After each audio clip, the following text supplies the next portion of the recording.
Ray Binkowski, sitting in FitWorkz Hybrid Training Gym in DeKalb, Illinois. Back to school time. What do you eat if you're in the dorms, or what do you tell your kids to eat when they are getting ready to leave, go to college, or even if you got kids still living at home? Breakfast in the dorms is easy. Eggs, whole grain toast, hard-boiled eggs, whole grain toast, English muffins, some fruit. Keep in mind, if you're living in the dorm, you want a healthy snack that's portable.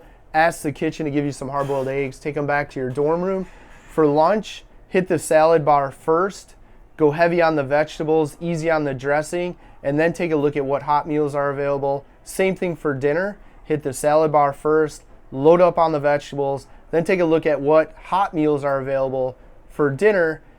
Both lunch and dinner hot meals emphasize grilled chicken, broiled chicken. If they're having hamburgers, go with just a hamburger. Go easy on the buns. Maybe have one burger, one whole bun.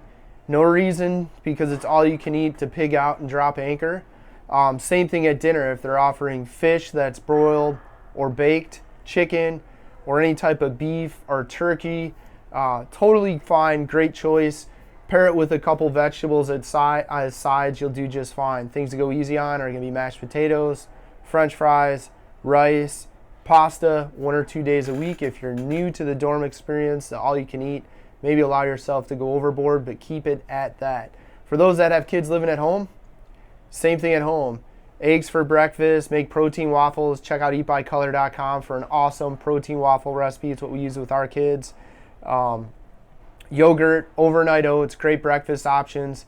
Same decisions for lunch. Pack an intelligent sandwich for your kid, whole grain bread, lunch meat, even leftovers, leftover hamburgers, leftover grilled chicken, etc. And then dinner, heavy on the lean proteins, easy on the carbs, lots and lots of vegetables. I'm Ray Binkowski, author of all 3 of these books. If you want to learn more about food, check out Eat by Color.